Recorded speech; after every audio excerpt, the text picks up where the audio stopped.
Héctor Reynoso cometió la mayor aberración que un futbolista puede realizar en un campo de juego. Le tose por el tema este. Qué bárbaro, Reynoso. Es que esto tiene el antecedente. Sí, claro. Que cuando de ellos, leprosos. Que cuando ellos caminaban, les gritaban leprosos allá en Chile. Sin pensar que por ese entonces el mundo atravesaba la epidemia del H1N1. Everton de Viña del Mar recibía a las Chivas de Guadalajara por la fase de grupos de la Copa Libertadores 2009. El equipo chileno debía ganar para pasar a la siguiente ronda, mientras que a los mexicanos les servía el empate o la victoria. El rebaño sagrado abriría la cuenta temprano gracias a la anotación de un joven Chicharito Hernández. Vean este rompimiento, aparece Chicharo, ¡atención! ¡Gol! El enfrentamiento estaba cada vez más caliente. Los sudamericanos intentaban de todas las maneras posibles mantener sus posibilidades vivas.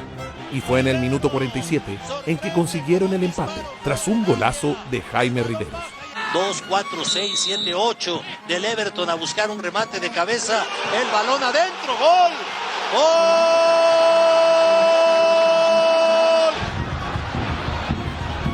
El encuentro terminaría en empate y con un gusto amargo. Y es que la imagen que dejó el gesto de Reynoso recorrió el mundo entero. Pero más curiosa aún, fue la explicación del mexicano para defender su acto. Solamente fue para desconcentrar, para sacar de quicio de alguna manera al rival. La imagen del escupitajo copó los noticieros del mundo. Y es que más allá del acto antideportivo, el impacto de la gripe H1N1 tenía a todos preocupados. Sin embargo, años después Reynoso aseguró que lo captado por las cámaras solo fue un engaño. No estaba enfermo, no puso en riesgo a nadie.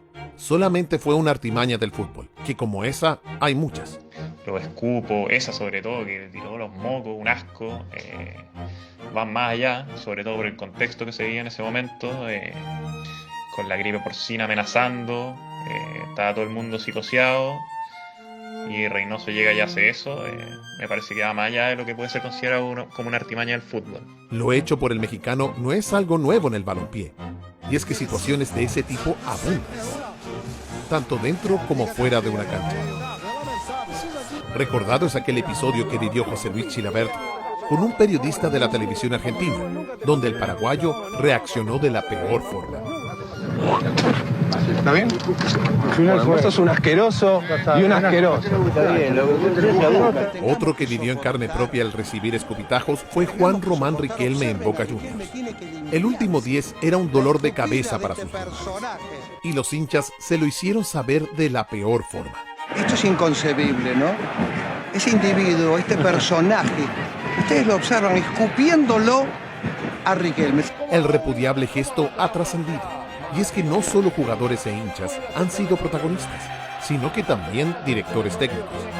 Y me voy por ahí y pasando por la banca de Boca, el técnico me escupe. Pero yo me iba tapando de toda la gente que estaban aventando cosas y él me escupe. Lo cierto es que esta práctica ha sido recurrente en el fútbol, mostrando una cara que nadie quiere ver de un deporte que llega a millones y millones de personas.